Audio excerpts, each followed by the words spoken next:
eu agradeço a oportunidade em nome de Jesus. Você pode adorar o Senhor nesta noite. Graças a Deus, né, irmãos? Vamos nos pôr sobre os pés e vamos fazer a leitura da palavra de Deus nesta noite. 1 Tessalonicenses, capítulo de número 4, a partir do versículo de número 13. Tessalonicenses, capítulo de número 4, verso de número 13. Vamos assim dar continuidade, assim começamos na terça-feira, falamos sobre a vinda do Senhor Jesus. E nesta terça-feira nós vamos tratar de outro assunto que é de suma importância para a igreja da atualidade. Nós vamos falar acerca do arrebatamento da igreja, como, quando e de que forma vai acontecer, para quem irá subir do arrebatamento. A gente, como cristão, precisamos ter a firme certeza que nós iremos participar desse grande advento que em breve há de acontecer. 1 Tessalonicenses, capítulo 4, verso de número 13 a seguir. Na minha Bíblia, o tema está escrito acerca da ressurreição e a vinda de Cristo. Paulo escreve dizendo: não quero, porém, irmãos, que sejais ignorantes acerca dos que já dormem, para que não vos entristeçais, como os demais que não têm esperança. Porque se cremos que Jesus morreu e ressuscitou, assim também aos que em Jesus dormem, Deus os tornará a trazer com ele. Dizendo-vos, pois, isto, pela palavra do Senhor, que nós, os que ficarmos vivos para a vinda do Senhor, não procederemos os que dormem, porque o mesmo Senhor descerá do céu com alarido e com voz de arcanjo e com trombeta de Deus, e os que morreram em Cristo ressuscitarão primeiro. Depois nós, os que ficarmos vivos, seremos arrebatados juntamente com ele nas nuvens, a encontrar o Senhor nos ares, e assim estaremos sempre com o Senhor. Portanto, consolai-vos uns aos outros com estas palavras. Graças a Deus. Aleluia. Vamos fazer mais uma oração. Vamos convidar aqui o cooperador irmão Francisco para fazer esta oração junto com a igreja, e nós já vamos adentrar nesse culto da palavra esta noite.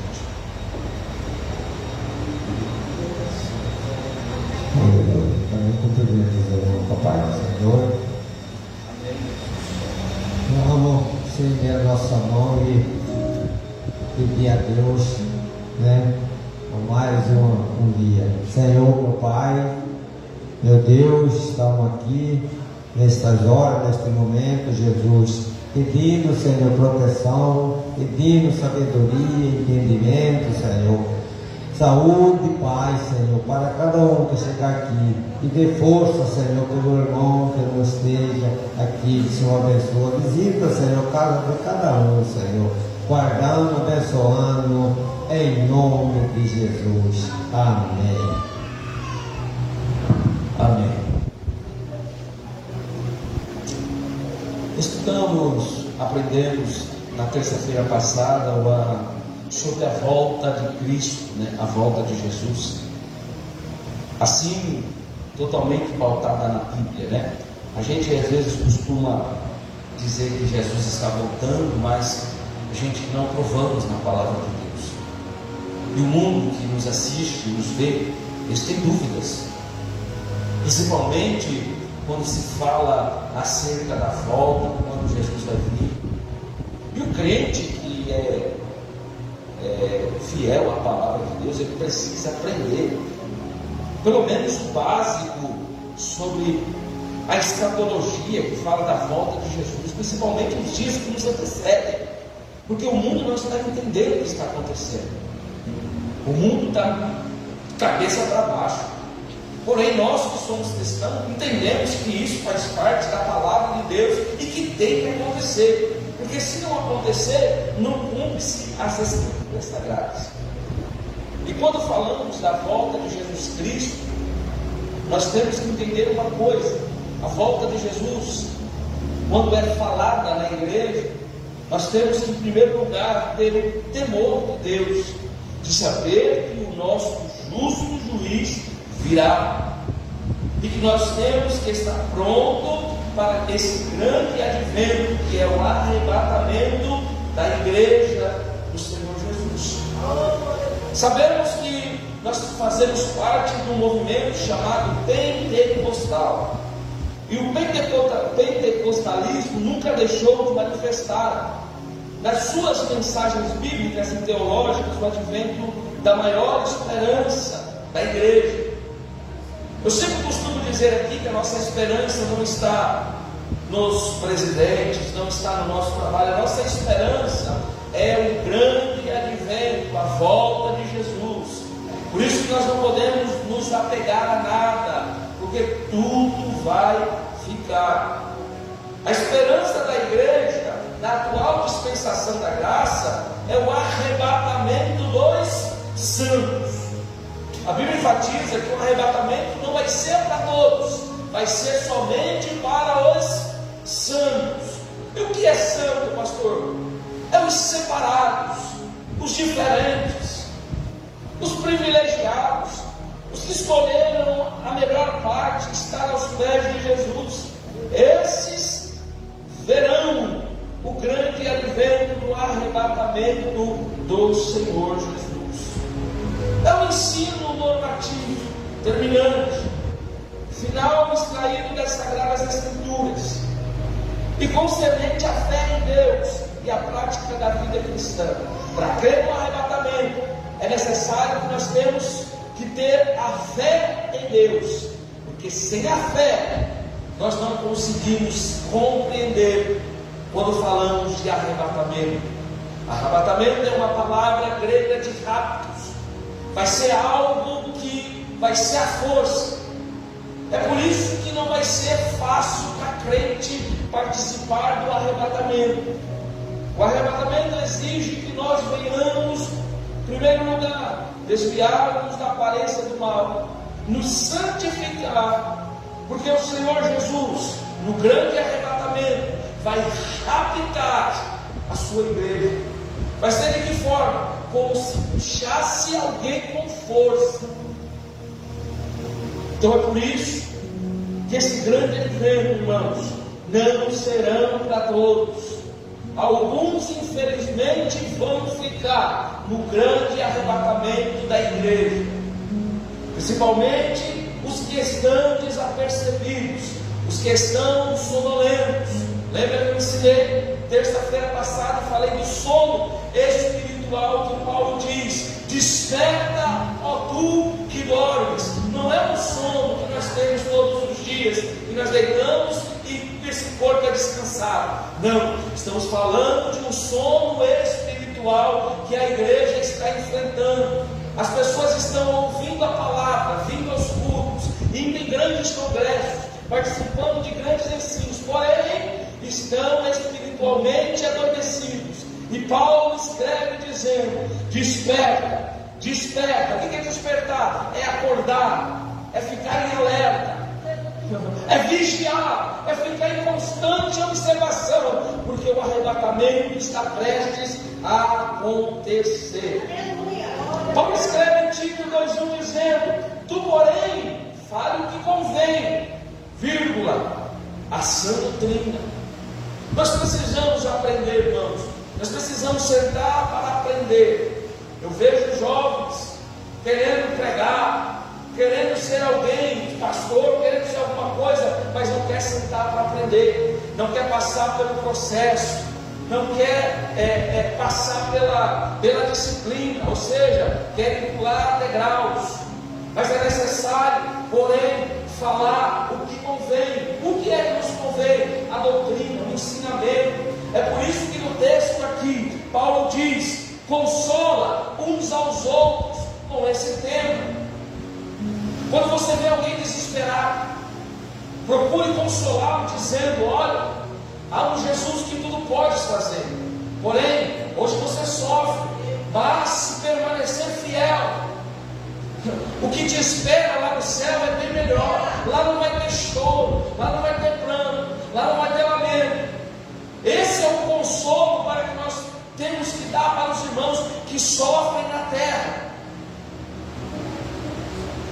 Portanto, consolai uns aos outros com estas palavras, dizendo: aguenta mais um pouco, Jesus está voltando, fica firme, não desiste, não desanime, continua com sua cruz. Essa é a mensagem que deve ser dita para quem está passando por problemas, porque a nossa esperança é a volta de Jesus. Cantamos os hinos, dizemos todos os cultos: Jesus está às portas. Com isso, não é para que você venha, pastor está enchendo o saco, pastor está perturbando, não, é para consolo da sua alma. Dizer que Jesus está voltando não é colocando você na parede, não é te acurralando, mas é lembrando para vocês que a esperança todos os dias bate na nossa porta. Jesus está voltando, Jesus está voltando. Isso é esperança para nós cristãos que sofremos nessa terra, que estamos passando pelas agulhas,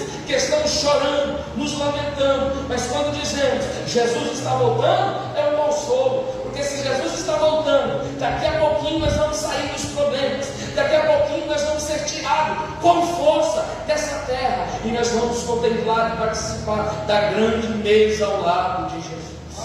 Aleluia, glória a Deus. Vamos para a palavra. O interessante nessa palavra que lemos, bíblica, é que a igreja primitiva de Tessalônica recebe um dos melhores ensinos doutrinários de toda a Bíblia.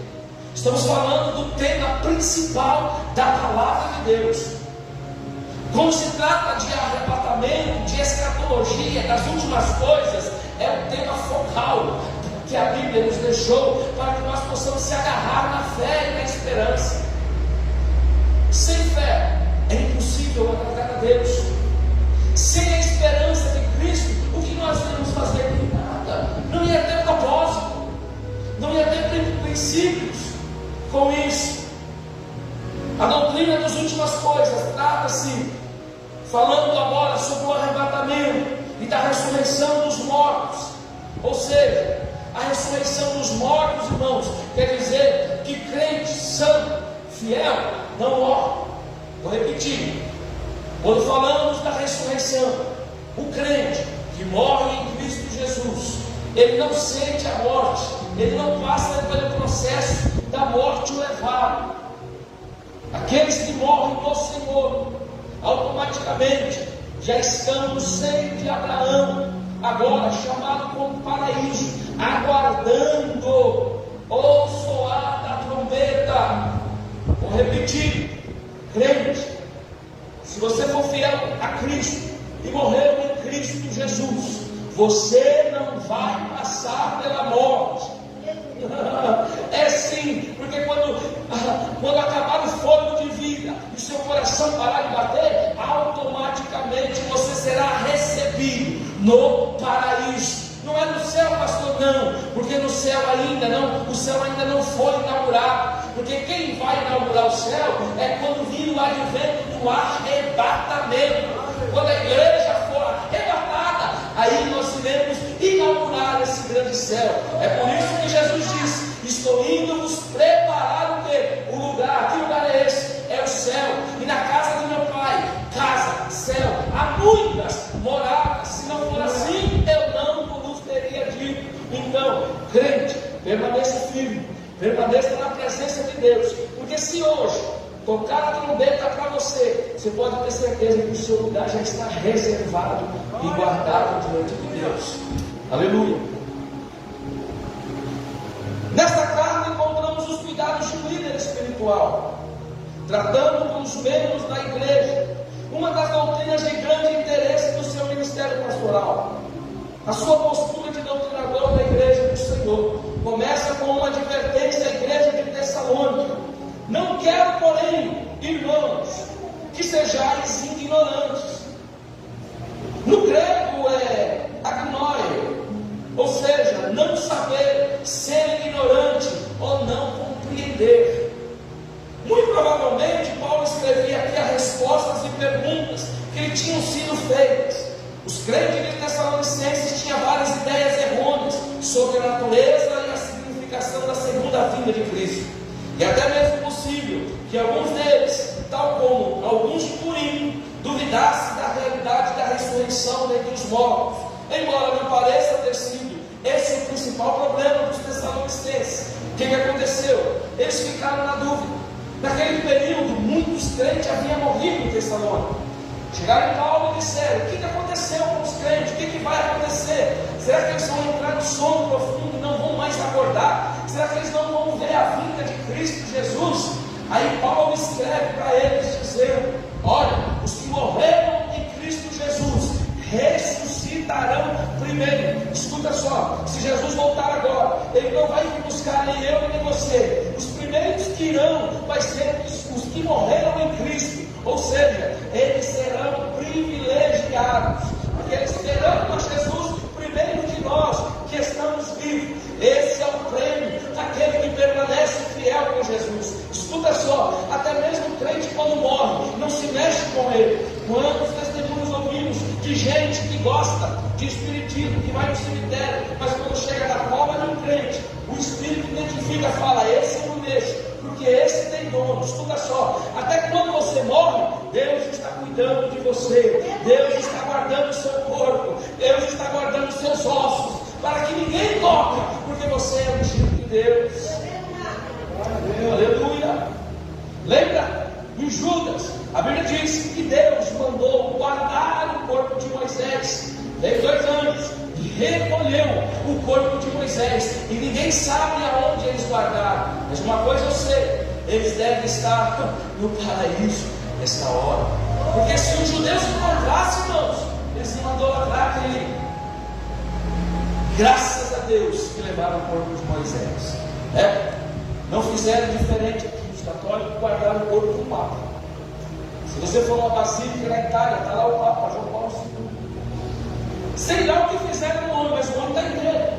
O homem está lá, mas parece que está dormindo. Ele está dentro de uma caixa de vidro, com a sua roupa que ele fazia as missas. E todo mundo vê. Quem vai visitar, ele está lá. Isso já tem quantos anos que ele morreu? 10 anos que ele morreu já? Tem mais, mas ele está lá. E o povo vai lá para quê? Para adorar Jesus? Não, vai lá para adorar o Pai. Então, irmãos, fica tranquilo.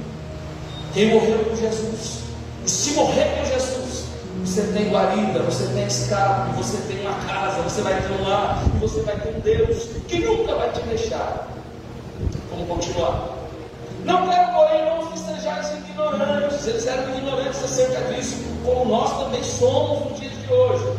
Viemos para a igreja e não entendemos o real sentido de participar da liturgia. Não sabemos por quê. Porque nos é dado um cargo na igreja. Tem muita gente que não entende isso. E durante esse ensino você vai entender e vai aprender. E você vai fazer as coisas para Deus com dedicação. Porque tudo que você fazer aqui, você vai ter a devida paga. Você vai ser recompensado. Nada que você faz para Jesus, nada que você faz para a obra de Deus, que você não seja recompensado. Talvez você não verá aqui nessa vida, mas quando você for morar com Ele no céu, você vai receber as suas devidas pagas certinhas, até a sua hora extra. Porque tem gente que reclama: nossa, o culto foi até 9h30. Fique tranquilo, meu Jesus, Ele paga a hora extra também. Oh, glória a Jesus. Vamos lá. A resposta da doutrina paulina, segundo a vinda de Cristo, era um motivo de interesse especial por parte da igreja cristã. Irmãos, a igreja primitiva, a primeira igreja, ela tinha o prazer de morrer em nome de Cristo. Uma igreja que passou por perseguições, crentes foram lançados diante de feras, de leões, foram devorados vivos, morreram em nome de Cristo Jesus. Mas por que morrer em nome de Cristo Jesus? Porque quando Pedro assume o pastoral da igreja, ele instrui aquela igreja que em breve, no piscar de olhos, o crente, quando morresse, iria encontrar com Jesus. Então os crentes iam para a fila da morte, iam louvando, iam adorando, iam glorificando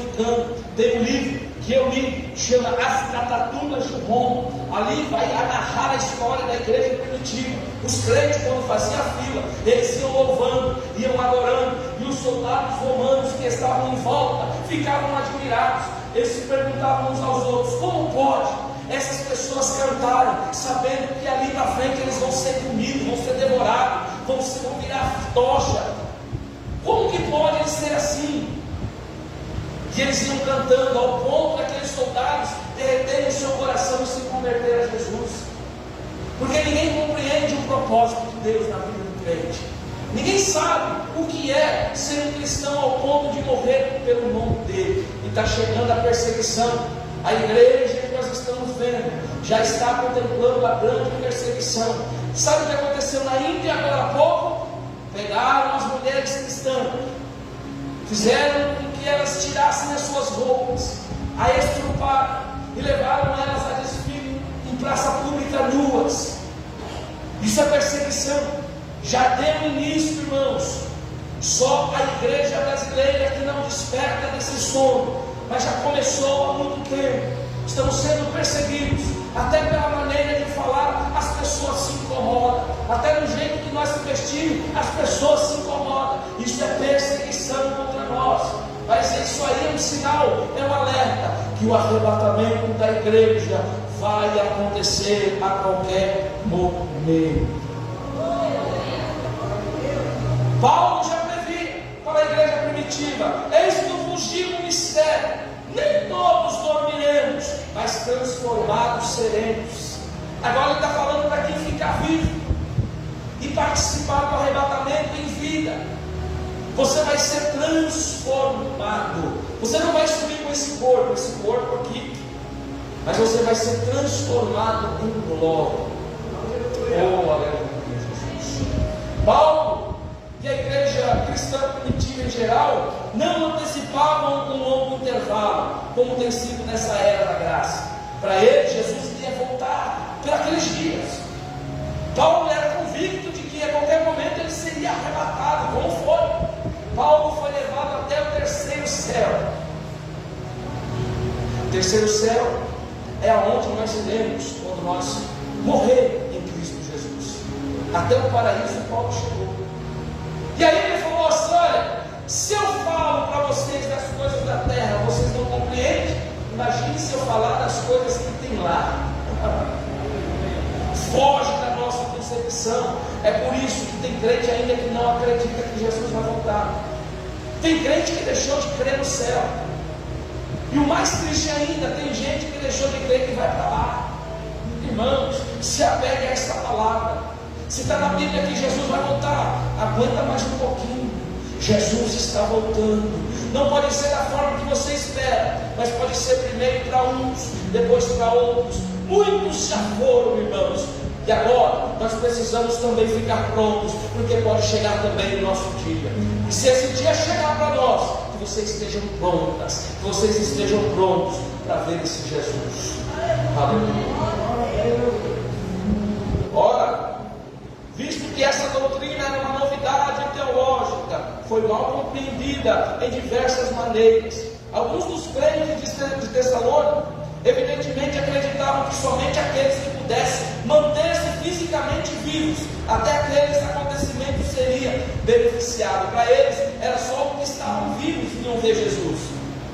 Aí Paulo fala: não, os que morreram verão primeiro. Nunca esqueçam disso, irmãos. Se morrer em Cristo, glorifica a Deus, principalmente na dor da perda. Se você perder alguém que está em Cristo Jesus, fica tranquilo. Aí você pode dizer: ele está melhor do que eu, que morreu com Cristo Jesus. E a Bíblia diz que esses ressuscitarão primeiro. Amém? Vamos continuar aqui para darmos prosseguimento. Paulo escreveu isso provavelmente em resposta a um pedido especial. Tinha feito em cartas indagando a sua morte física ocorrida antes da vinda de Cristo. Furtaria os crentes da sua glória e dos seus efeitos. Paulo respondeu que todas as bênçãos associadas ao retorno de Cristo na terra. 1 Tessalonicenses capítulo 1, versículo 10 diz assim: que para guardardes os céus o seu Filho, a quem ele ressuscitou dentre os mortos, Jesus, que nos livra da ira vindoura. Agora eu vou pegar vocês. Vou repetir: para guardardes dos céus o seu Filho, a quem ele ressuscitou dentre os mortos, Jesus, que nos livra da ira vindoura. O que está por vir vai ser a grande tribulação. Mas antes, nós cremos que antes da tribulação chegar, a igreja vai ser arrebatada por Jesus. O crente não vai passar pela grande tribulação. Os assembleanos, os pentecostais, creem que nós não vamos participar da grande tribulação. Isso aí vai ficar entre os ímpios, como nós aprendemos sobre a vida de Jesus na terça-feira passada.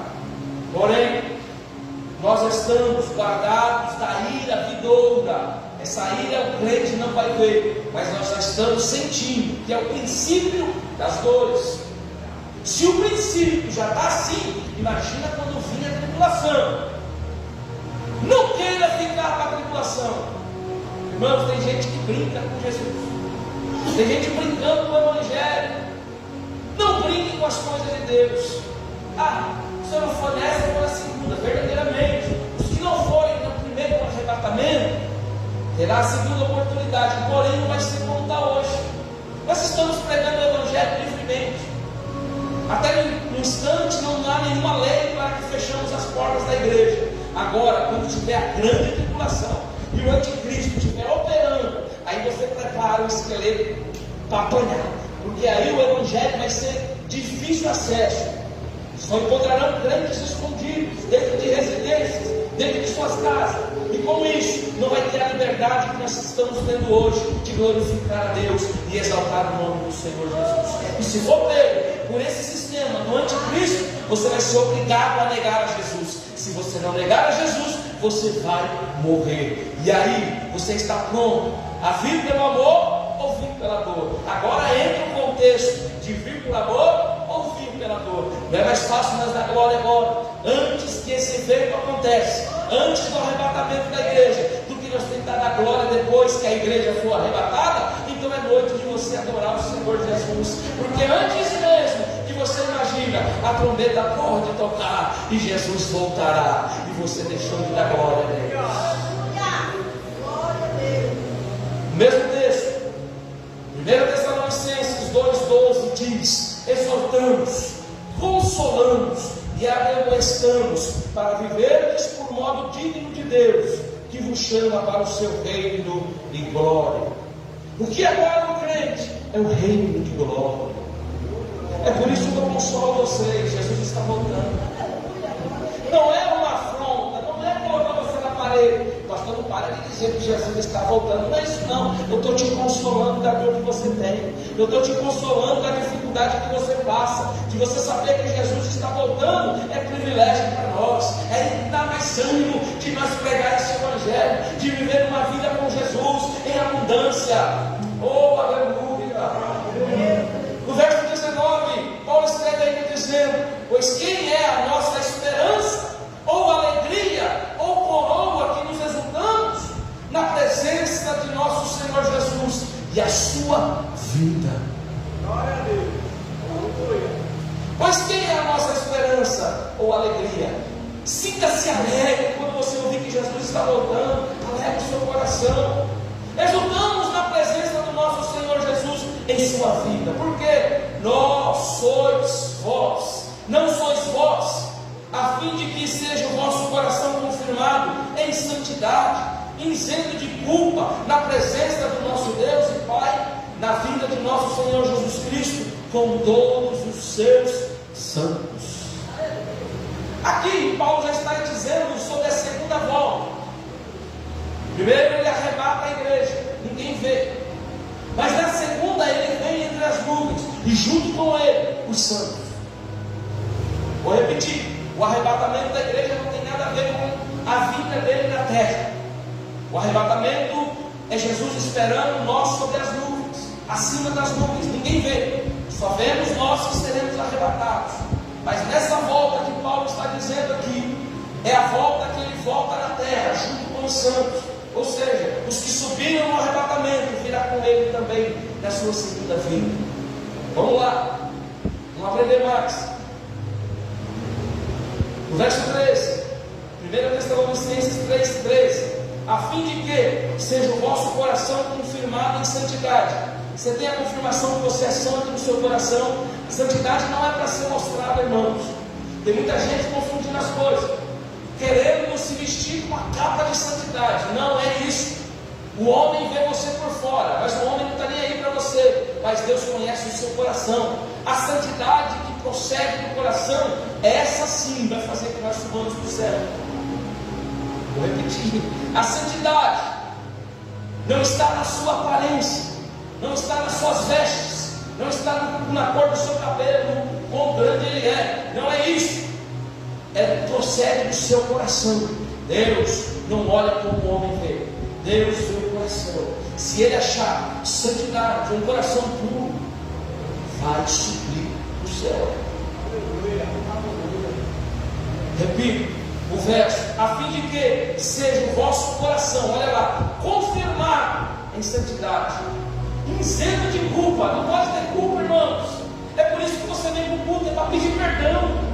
Não é para olhar para a gravata do obreiro, não é para olhar para o vestido da irmã, é para pedir perdão, para você sair daqui sem culpa, para você sair daqui leve, livre. Oh, glória a Deus, eu deixei tudo no altar, entregando tudo aqui no altar. O sentimento de pecado, eu peguei hoje, Jesus, mas me perdoa, tem misericórdia de mim.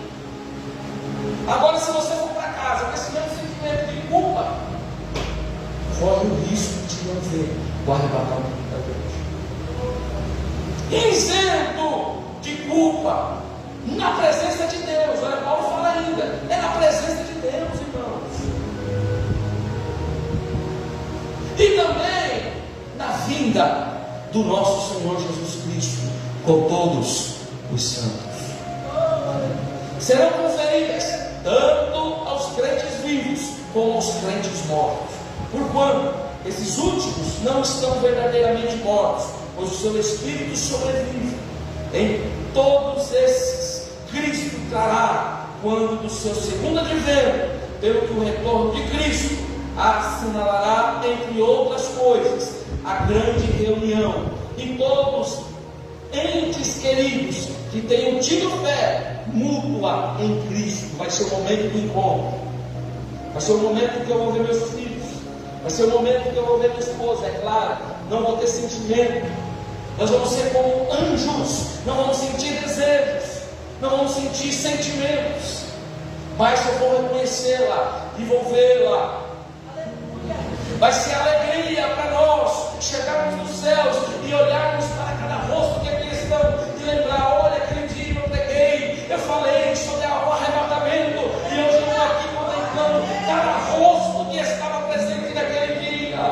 Vai ser nesse segundo advento que nós vamos se assentar às bodas do Cordeiro e vamos comer com Ele, e vamos olhar para Ele, abraçar Ele, tocar Ele. Meu Deus do céu! Aleluia, Jesus! Aleluia! Na companhia dos irmãos tessalonicenses, o ensino do apóstolo Paulo enfatiza essa gloriosa doutrina do arrebatamento entre os fiéis de Tessalônica, o qual ocupa uma das mensagens centrais do Novo Testamento. Culminando o livro do Apocalipse, os irmãos de Tessalonicenses tinham recebido tal ensinamento com alegria desde a partida de Paulo. Porém, alguns deles tinham falecido, e agora os crentes de Tessalonicenses perguntavam: o que acontecerá com esses? Não estarão presentes para ver o retorno de Cristo? Perderão as bênçãos próprias na volta do Senhor? Também é possível que alguns deles tivessem a antiga noção judaica do sono da alma. A imaginação é que os mortos permanecem sem existência, conscientes, e que teriam de esperar por uma ressurreição distante, muito tempo depois da segunda vinda de Cristo. Hoje não tem mais, mas a doutrina espírita crê.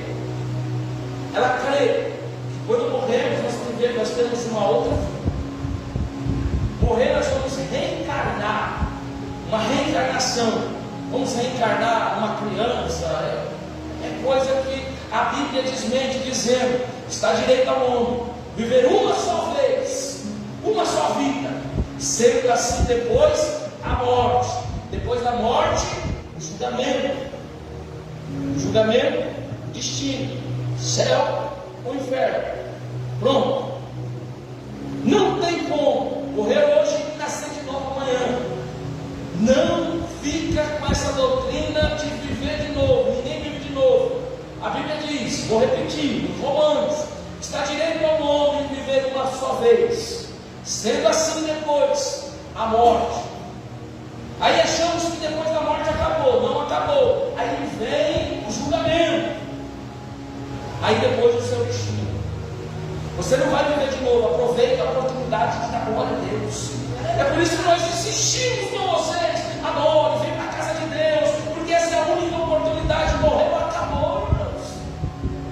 Morreu, acabou. É por isso que nós não oramos para morto. Pastor, ora pelo morto. Não podemos orar, morreu, acabou. Nós temos que orar para quem está vivo. É por isso que nós consolamos quem está vivo. Que morreu, passou a oportunidade, perdeu a chance. Aleluia. Vocês estão entendendo, irmãos? Eu estou ensinando que vocês possam compreender e ter valor à vida, irmãos. Não questiona as provas que você passa. Tem gente que questiona a própria vida, querendo tirá-la. Você tem direito somente a essa vida. Então aproveita o máximo, viva ao máximo. Vamos lá. E era até mesmo possível que alguns deles, lá de Tessalônica, nem mesmo soubessem que seria a ressurreição dentre os mortos. Porque isso mesmo, Paulo demonstra nessa sessão, que o arrebatamento e a ressurreição dos mortos estão inseparavelmente vinculados. Tem que acontecer o arrebatamento junto com a morte. Vamos lá. E isso quer dizer que todos os crentes vivos ou mortos participarão plenamente da concretização da grande esperança.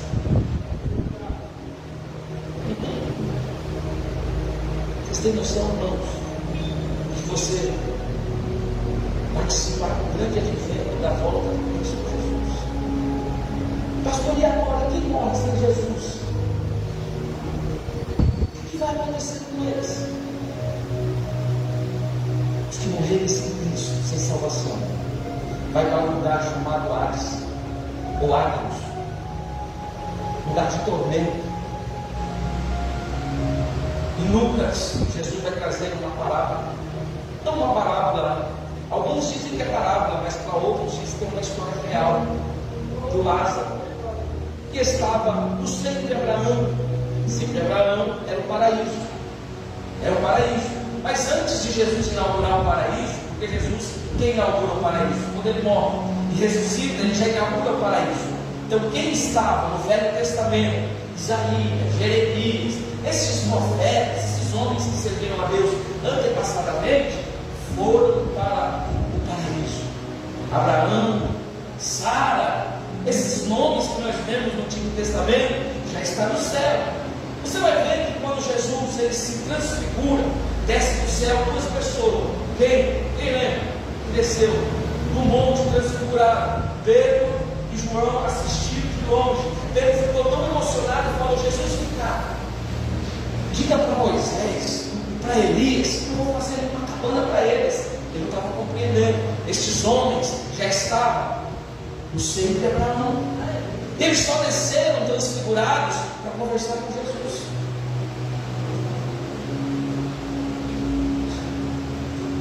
Quem morre sem Jesus, irmão, não vai ter a chance de ver.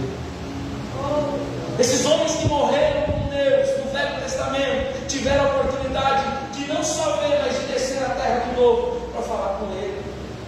E assim vai ser com nós. Os que morrerem em Cristo Jesus no segundo advento vai descer com Ele na terra para degradar e para lutar contra o anticristo e Satanás. É claro que nós não vamos pegar espada não, porque com o assopro da boca Jesus vai aniquilar Satanás e os seus adeptos. E você vai estar junto, os santos estarão juntos com Jesus para dar glória a Deus pela vitória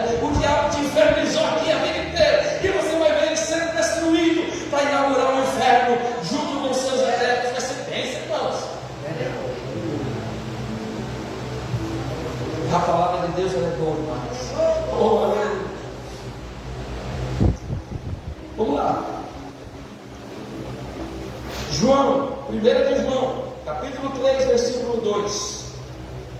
Amados, agora somos filhos de Deus, e ainda não é manifesto o que havemos de ser, mas sabemos que quando Ele se manifestar, seremos semelhante a Ele, porque assim como é, o veremos. Você não vai ver Jesus do quadro, aquele Jesus que pintaram de olho verde. Você não vai ver o Jesus do filme, bonitão, galã de cinema, não. Uma, que lá em Isaías diz que ele não tinha formosura, não havia nada nele que o desejássemos. Então, beleza não havia nele, não havia nada que nos comparecia de grandeza sobre a vida dele. Ele era normal, um homem comum. Porém, nós seremos igual a ele e veremos como ele era. Nós vamos ver ele como ele veio ao mundo, simples, humilde, suas mãos furadas. Você vai poder tocar igual Tomé, fala, deixa eu ver Jesus. Você vai poder ver com seus olhos. Vale a pena ser fiel. Vale a pena ser fiel. É uma pena que a igreja da atualidade perdeu essa essência de ver Jesus. Mania, as pessoas não querem mais ver Jesus.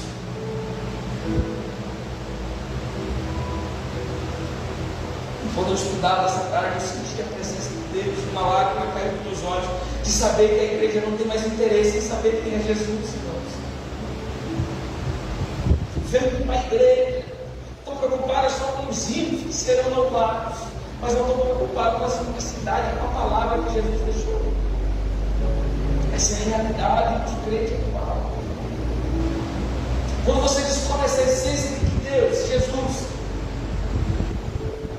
é como nós seremos semelhantes a Ele, você vai entender que não há grandeza no Evangelho. Não tem por que eu pisar em alguém, ou discriminar ninguém, ou desfazer de alguém. Como eu tenho falado que Jesus não faz acepção de ninguém. O arrebatamento no grego é rapas, ou rápido, com força, remoção, súbito. Este será um dos mais marcantes acontecimentos para todos. Jornais e não anunciados. Sumiu o povo. Jornais vão divulgar 24 horas, lives serão feitas ao vivo, internet, tudo filmando. Cadê o povo? Cadê aquele povo que vinha no Bauxi e ficava dando glória a Deus, que incomodava a vizinhança? Porque eu sei que nós incomoda aqui, irmãos. Já falaram para nós, olha, tem hora que vocês se incomodam, o marido até xinga vocês. Aí eles vão sentir falta. O que aconteceu? A igreja não abriu. Um dia, dois, um mês, um ano. Cadê o povo? Cadê a igreja? Vamos saber o que aconteceu. Vamos arrumar a porta. Vamos ver o que aconteceu. A porta vai estar aberta. Ele vai tomar essa presença de Jesus. O que aconteceu com eles? Subiu. Foram arrebatados. Vão procurar o pastor. Vai chegar na casa do pastor. Cadê o pastor? Subiu. Cadê a filha do pastor? Subiu. Cadê o irmão Oswaldo? Subiu. Cadê o irmão Francisco? Subiu. O povo desapareceu e vai sair a notícia. Aleluia. Que o mundo não vai acreditar. Você sabia que nos Estados Unidos eles andam com 2 pilotos? Se o piloto for cristão, ele anda com um substituto. Porque eles têm medo do grande inferno. Se vier a acontecer nos dias de hoje, e o piloto for cristão, vai ter outro condomínio, outro piloto lá segurando, porque eles sabem que vão desaparecer. Não é brincadeira, irmãos. Isso é sério. Pode acontecer um culto como esse. O pastor está pregando, daqui a pouco som. A igreja som. O arrebatamento vai ser marcante para todos. Tal acontecimento é registrado em toda a Bíblia. Esse evento será o início fundamental para desencadear de uma série de acontecimentos futuros no campo da escatologia bíblica. Depois que acontecer isso, vai começar a cumprir-se pauta a pauta do Apocalipse. João escreve a revelação de Jesus Cristo, Apocalipse 1, verso 1, que Deus lhes deu para mostrar aos seus servos as coisas que em breve devem acontecer, e que ele, enviado por intermédio do seu anjo, notificou ao seu servo João, o qual atestou a palavra de Deus e o testemunho de Jesus Cristo, quando tudo o que viu. Bem-aventurado aquele que lê, aqueles que ouvem as palavras da profecia e guardam as palavras nela escritas, pois o tempo está próximo.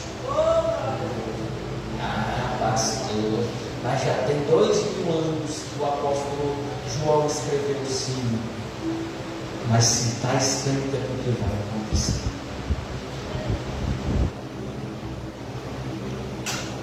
Vai acontecer. Aleluia. Aleluia. Vamos ao segundo ponto. Convocação dos santos. Serão convocados para esse dia. Dar-se-á pela ordem divina e o ressoar da trombeta de Deus. Tessalonicenses 4,16 que lemos diz assim: porquanto o Senhor mesmo dá a sua palavra de ordem.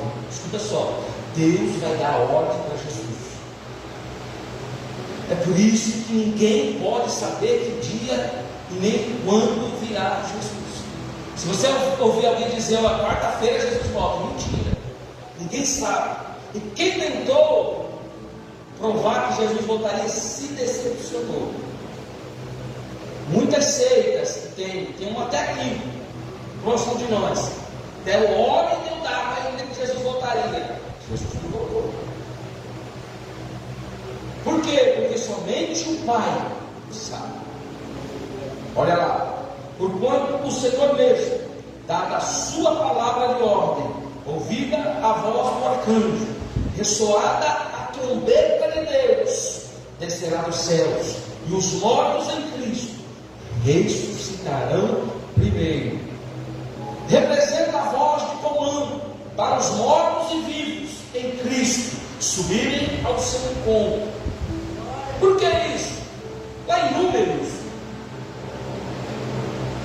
Moisés escreve: fazer 2 trombetas de prata, de obra batida as fará, servirão e para convocares a congregação e para a partida dos arraiais. Quando tocar, toda a congregação se ajuntará a ti à porta da tenda da congregação.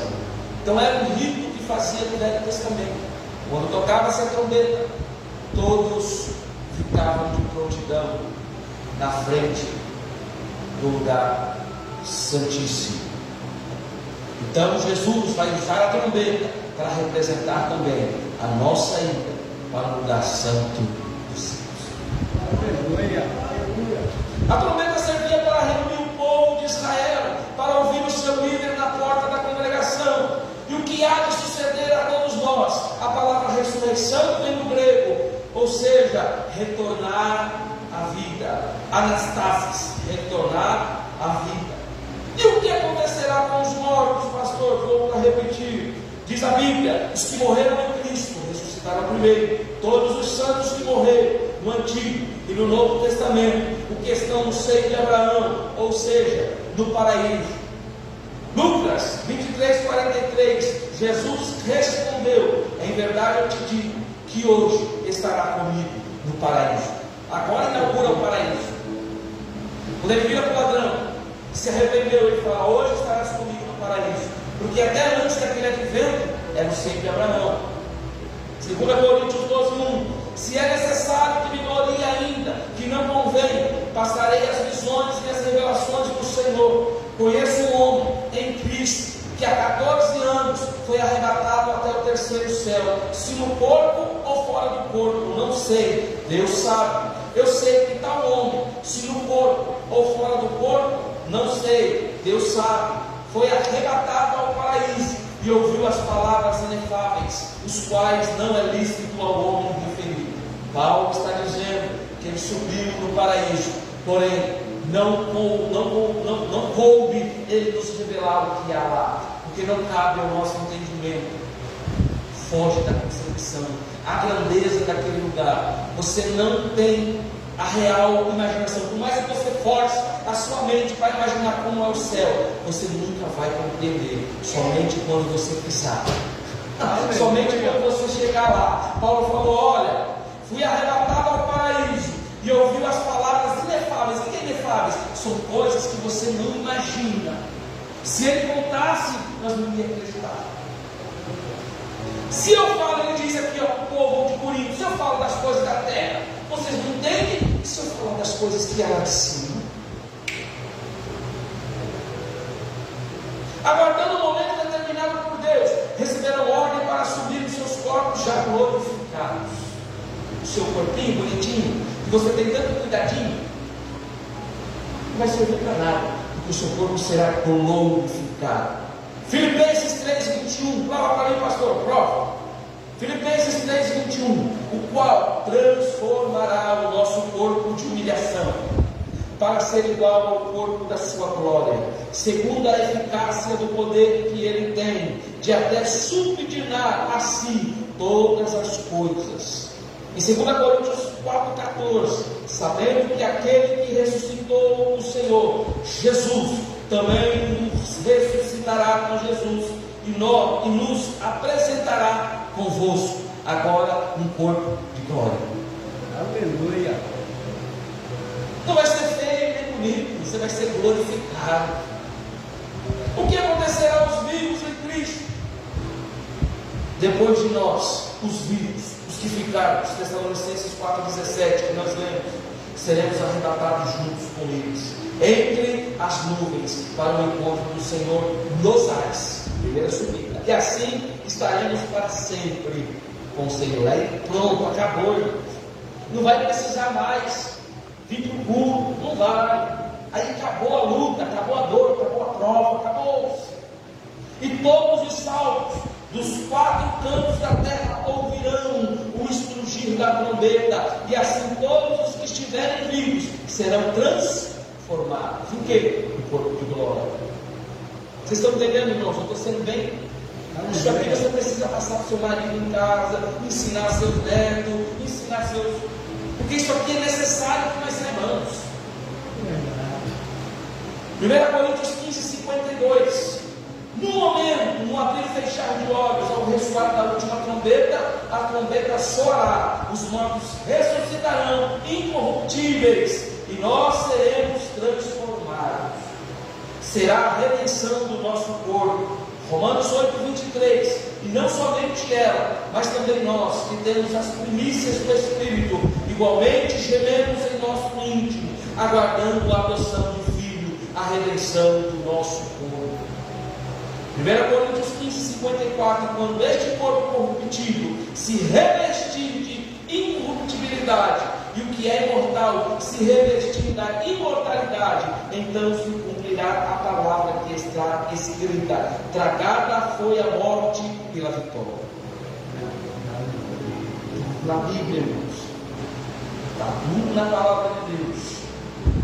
Agora, o encontro com Jesus Cristo nos ares, que é o advento do arrebatamento da igreja, tanto os mortos como os vivos encontrar-se-ão com Cristo nos ares, conforme lemos em Tessalonicenses 4:17.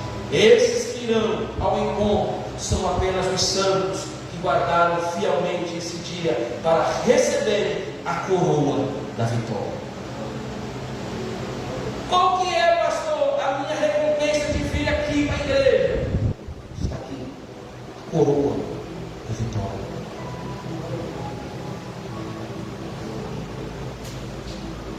Por que lutar tanto com a santidade, pastor? Para receber a coroa da vitória. Para que passar por tanta provação, passar por angústias? Para receber a coroa da vitória. 2 Timóteo 4:8. Desde agora, a coroa da justiça me está guardada, o qual o Senhor, o justo juiz, me dará naquele dia. E não somente a mim, mas também a todos, olha só, a todos os que amarem a sua vinda. Você precisa amar a volta de Jesus.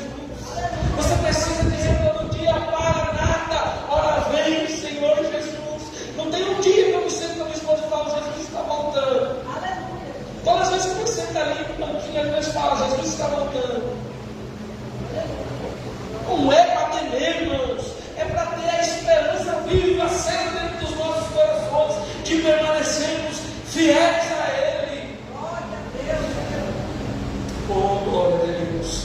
Há duas ressurreições na Bíblia: o do justo, agora eu vou entrar, e o dos injustos, com um intervalo de aproximadamente 1000 anos. Eita! João 5, 28 e o 29 diz: não vos maravilheis disso, porque vem a hora em que todos os que se acham nos túmulos ouvirão a sua voz e sairão.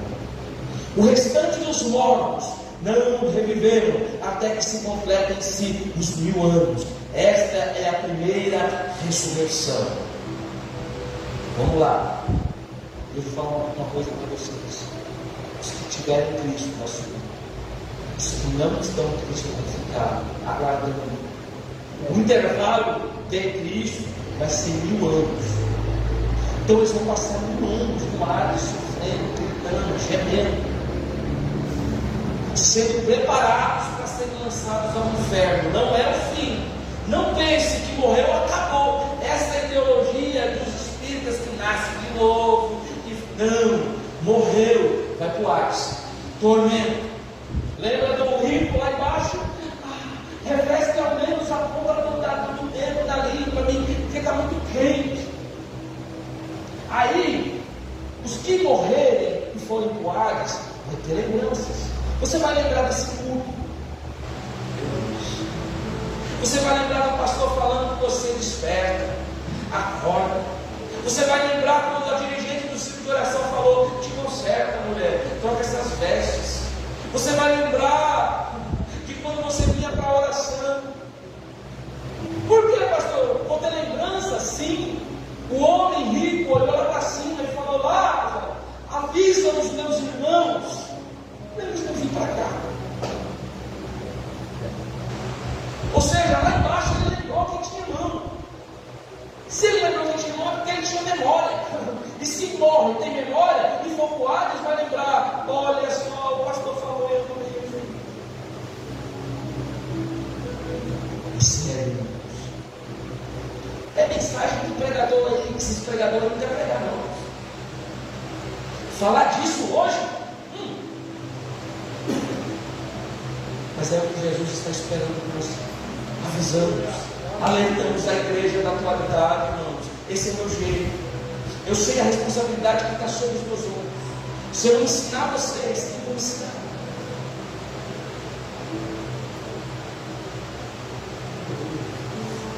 Apocalipse 25 também diz: os restantes dos mortos não viverão até que se completem-se os 1000 anos. Esta é a primeira ressurreição. 1000 anos, irmãos, lembrando todo dia que era para a igreja.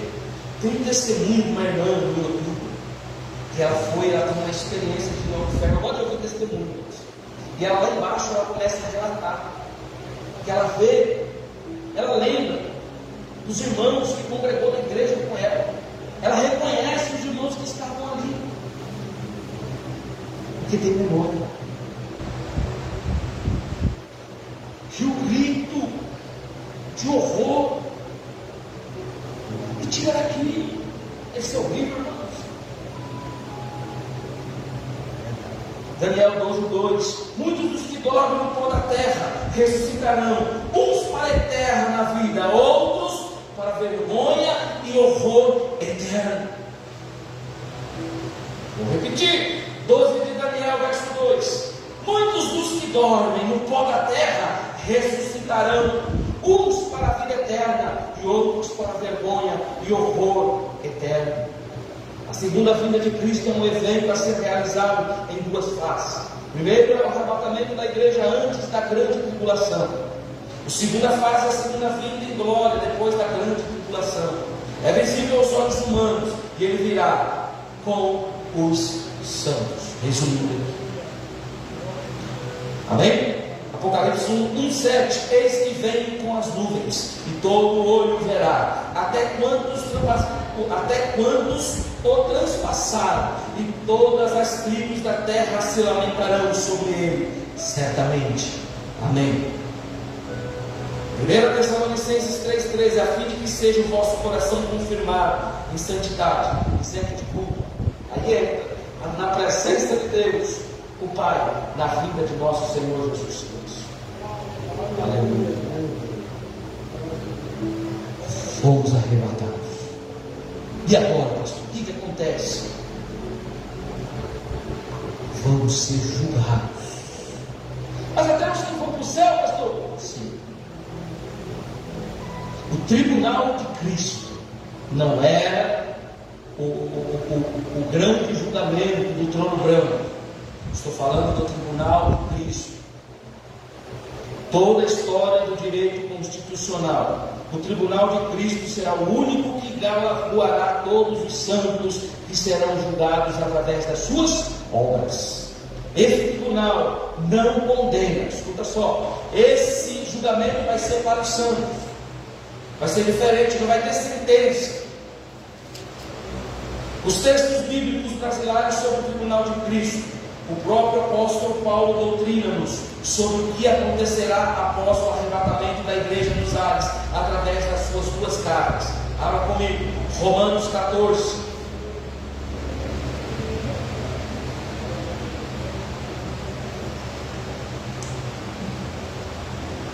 A partir do versículo 10. Romanos 14.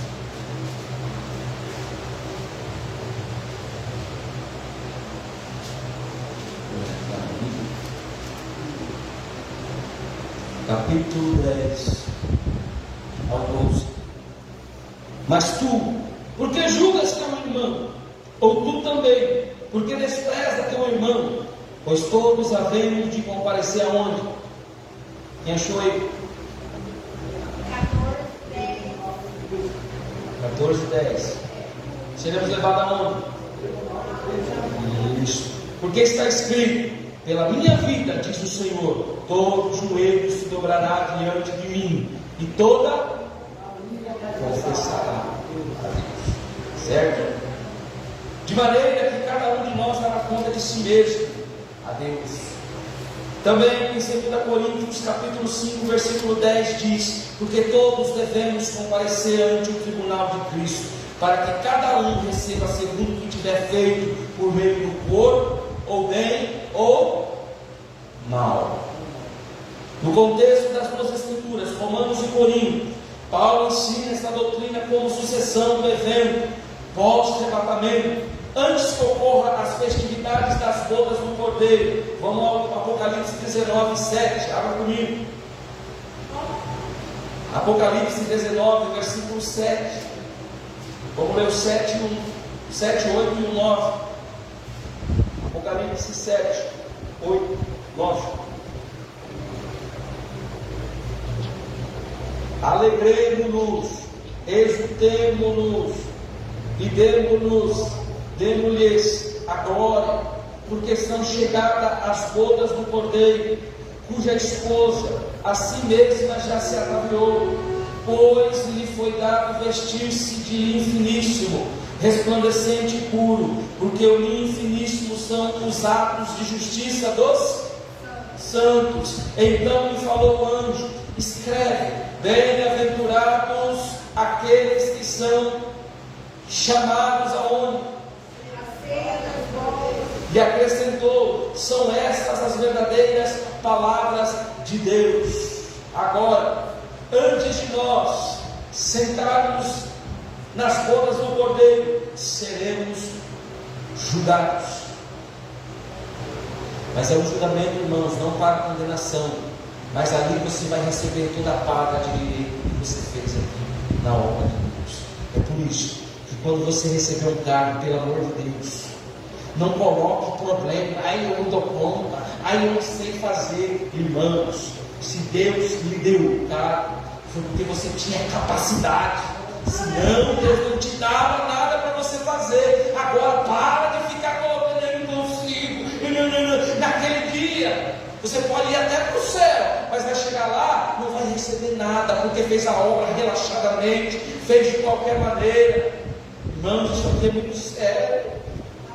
O apóstolo não deixa claro onde será realizado o julgamento, mas provavelmente será no céu. Alguns críticos veem dificuldade nesse lugar, afirmando que não será no céu. Porém, não vejo, irmãos, nenhuma dificuldade. Eu creio que vai ser lá no céu. Tribunal de Cristo, esse tribunal é para os crentes, não para os não crentes, tá? O crente foi julgado como pecador em Cristo. Isso aconteceu no passado, na crucificação do Senhor Jesus. O crente foi julgado como filho durante toda a sua vida na terra. Agora será julgado como servo. Como servo do Senhor. Desta forma envolve servos dando contas das suas vidas a Cristo. O tribunal de Cristo não determina a salvação. Esta foi determinada pelo sacrifício de cruz em nosso lugar.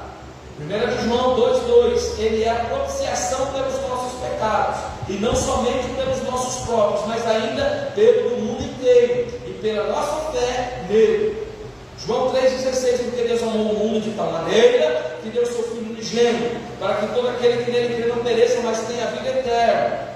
Todos os nossos pecados são perdoados, nunca seremos condenados por eles. Romanos 8,1. Não devemos olhar para o tribunal de Cristo como Deus julgando nossos pecados, mas sim como Ele galardoador dos nossos benefícios que fizemos para Ele na terra.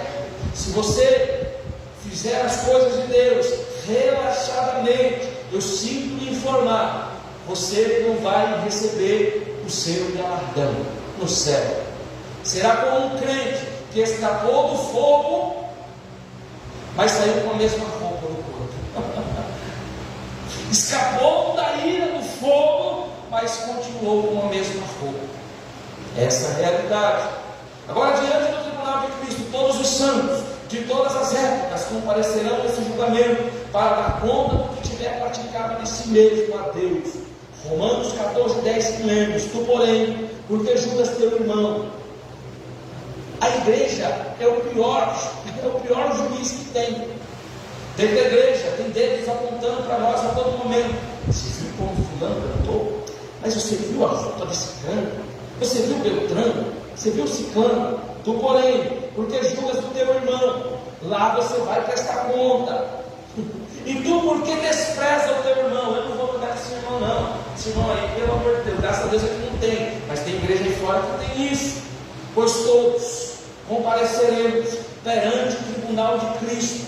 Ei, olha o seu irmão, ame o seu irmão como a ti mesmo. Por mais que seja difícil isso, por mais que você saiba que tem gente que não gosta de você, mas porém, nós não podemos desprezar ninguém, nós não podemos fazer acepção de ninguém, porque lá no tribunal, esse tribunal de Cristo, você vai prestar contas com Deus.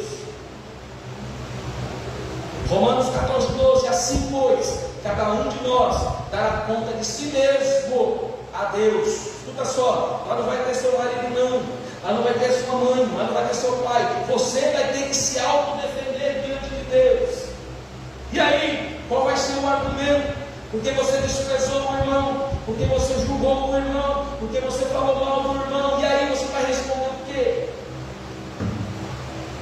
Está escrito que todos nós compareceremos diante do tribunal de Cristo. O apóstolo Paulo incluiu a si mesmo ao usar o plural, nós. Ali cada um receberá o seu galardão, ou o pagamento pelo seu trabalho e obediência. Parei. Obediência ganha galardão. Quando você obedece aqui a Deus, a palavra do Senhor, você recebe galardão. Agora não adianta fazer bico, não adianta querer bater pé, querer retrucar contra as coisas que Deus instrui a nós fazer, porque isso é desobediência e você vai prestar conta lá no céu. Não adianta correr, inventar, falar mal, querer fazer, porque vai prestar conta no céu, eu não vejo. Deus vê tudo, irmãos. O pastor não vê, mas Deus está vendo tudo. Pode falar mal, pode fazer o que você quiser, mas o meu Deus vai te cobrar no dia do julgamento. Aleluia. Está escrito: todos nós compareceremos diante do tribunal, inclusive você. Mateus 24, 25, 14 a seguir diz: pois será como um homem que, ausentando-se do país, chamou os seus servos e lhes confiou os seus bens. A um deu 5 talentos, a outros 2 e outros 1, a cada um segundo a sua própria capacidade. Então partiu. O que recebera 5 talentos saiu imediatamente a negociar com eles e ganhou outros 5. Do mesmo modo, o que recebeu 2 ganhou outro 2. Mas o que recebera 1 saiu, abriu uma cova e escondeu o dinheiro do seu senhor. Depois de muito tempo, voltou o senhor daqueles servos e ajustou contas com ele. Jesus vai prestar conta com você. Porque você não regeu direito, porque você não cuidou das crianças direito, porque você não cuidou das mãos, tudo vamos prestar conta com Deus. Porque você não ensinou a minha igreja, porque você não pregou do jeito que eu pedi para você pregar, porque você mudou a mensagem, porque você não falou, vamos ser cobrados lá em cima. Como será esse julgamento? O julgamento será baseado em 3 aspectos de nossas vidas. 1. Seremos julgados pelo trabalho feito para Deus. 1 Coríntios 3:8. Ora, o que planta, o que rega são um, e cada um receberá o seu galardão segundo o seu próprio trabalho. 1 Coríntios 3:14. Se permanecer a obra de alguém que sobre o fundamento edificou, essa receberá galardão. Se a obra de alguém se queimar, sofrer ele dano, mas esse mesmo será salvo, todavia, como que através do fogo. Vai ser salvo, mas vai ter que passar pelo fogo, e vai ter que andar com a mesma roupa, e não vai ter galardão. Nessa ocasião mostra como administramos os nossos bens aqui, dons. Gente que canta e não canta mais, irmãos. As dádivas, nossa vida, dons, talentos que Deus nos deu e nós não usamos. Enfim, tudo que recebemos da parte de Deus, como redimidos pelo seu sangue, fomos por ele e comprados, e agora somos mais nossos e não temos mais o direito de fazer o que quisermos. Agora você pertence a Deus. Se Deus mandar você fazer, faz. Mesmo quando você não faz. Eu nunca neguei carga, irmãos. Eu nunca rejeitei. Se Deus mandasse eu sentar, eu sentava. Teve dia de eu estar feliz, igual alguém que está ali na porta, assim, cooperando. E o pastor chegar e falar assim: você vai quietinho? Sim. Eu esqueci de fazer a barba um dia. O pastor olhou para mim de longe e ele viu minha barba. Vai para casa, faz a barba, e você volta. Obediência, irmãos. Em casa fiz a barba. Que vergonha. Depois eu chegava em casa, jogava minha gravata, queria desistir. Eu não vou mais ser, eu não quero mais. Aí a minha mulher falava: vai na mão, você mole, rapaz. Você é frouxo.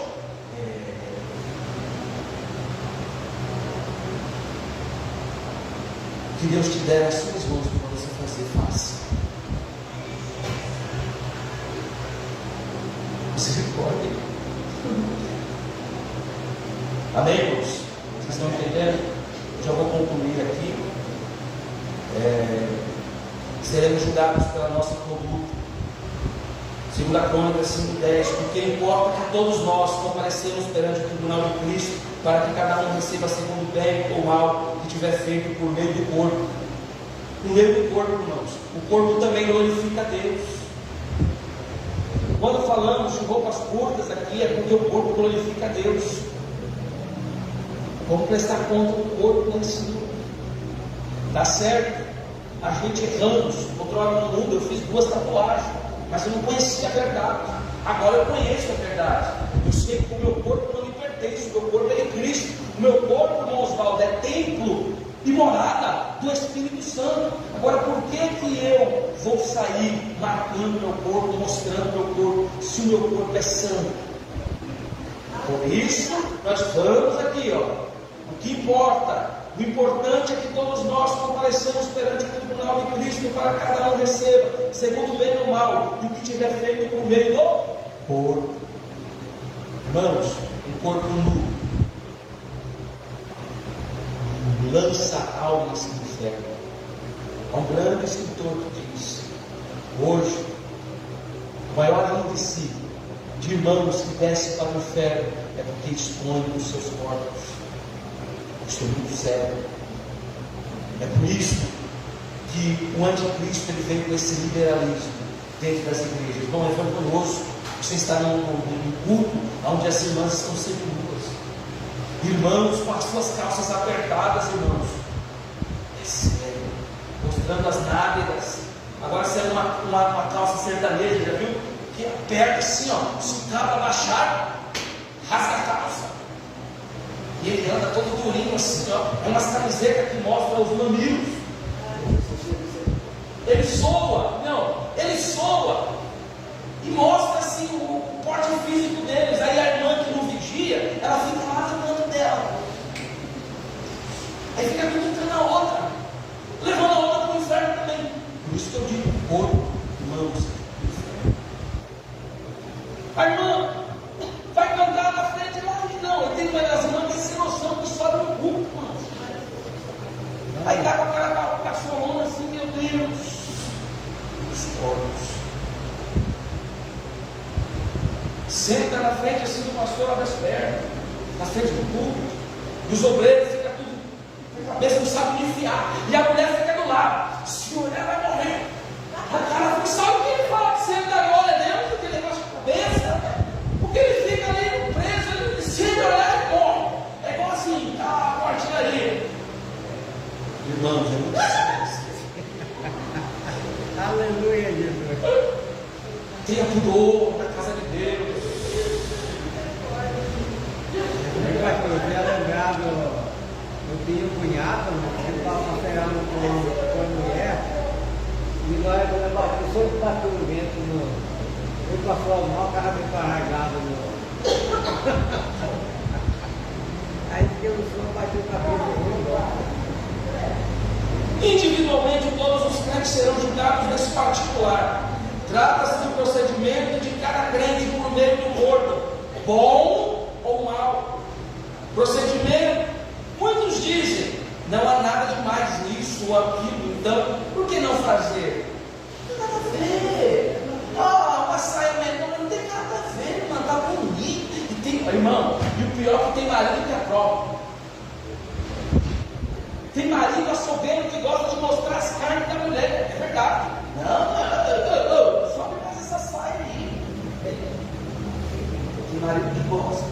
Eu estou falando, licença por mim, aqui eu não peguei, teve uma mulher que falou para mim que o marido dela gosta de ver a valor. É verdade. Tem esse marido que gosta de ver a mulher se expondo. E a mulher já não gosta porque não vigia, aí não, é para agradar o meu marido, vai. Você vai levar o seu marido e mais 300 para o inferno. Porque você sai na rua, você vai chamar a atenção. O seu mostrando. Mas lá poderá ser muita coisa. Por isso tenhamos cuidado, assim sendo. A temperança é coisa de grande valia e de suma importância na vida de qualquer cristão. Seremos julgados pelo tratamento dado aos irmãos. Eu já disse aqui, trata o seu irmão como se deve tratar, né? O resultado desse julgamento será recompensa ou perda de recompensa, segundo aquilo que se faz, a qualidade do que se fez. Se realmente somos fiéis no íntimo, por que temer? Pois reto é o juiz. Salmo 51:6. Não haverá injustiça. Jesus, sendo Deus, é justo, e sendo homem, conhece a natureza humana. Ele foi homem. Ele conhece o caráter de cada um. E caráter deve ser transformado dentro da igreja. Por isso que você vem para cá. para mudar seu caráter. Agora tem gente que está 50 anos na igreja, ele mudou, continua do mesmo jeito. É lá, vai para o céu, bonitinho, mas não vai receber pagamento.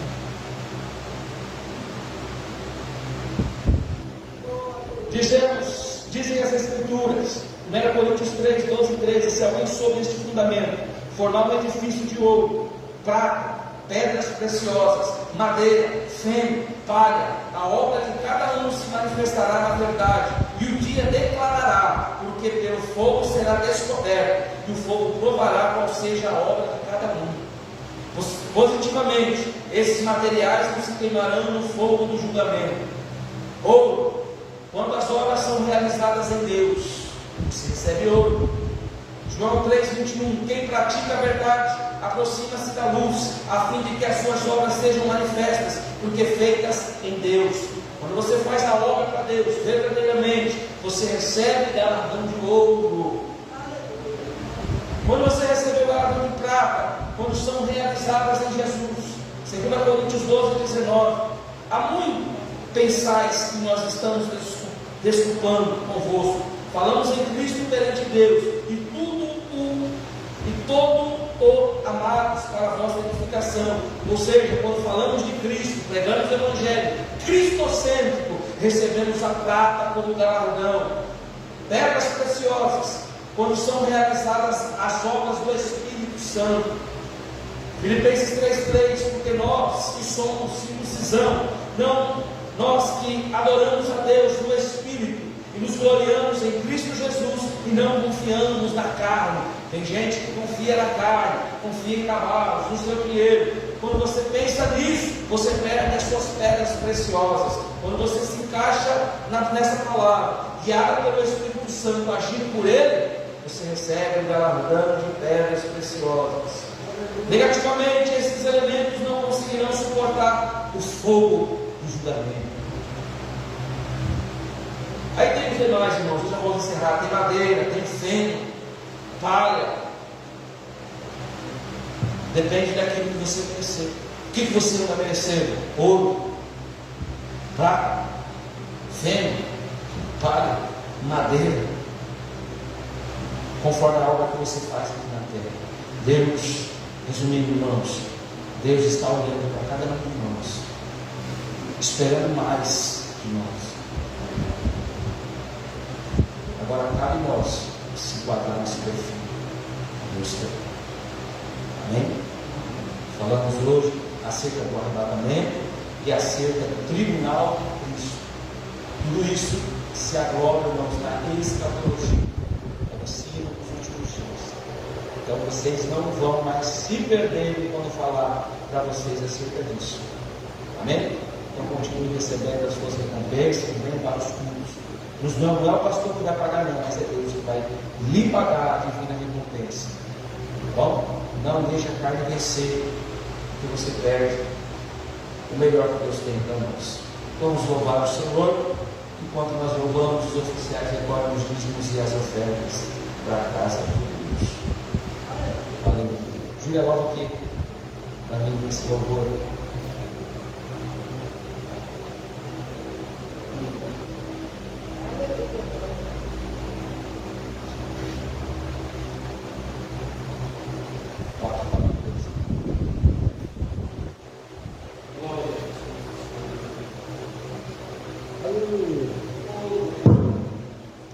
Resposta da série 442.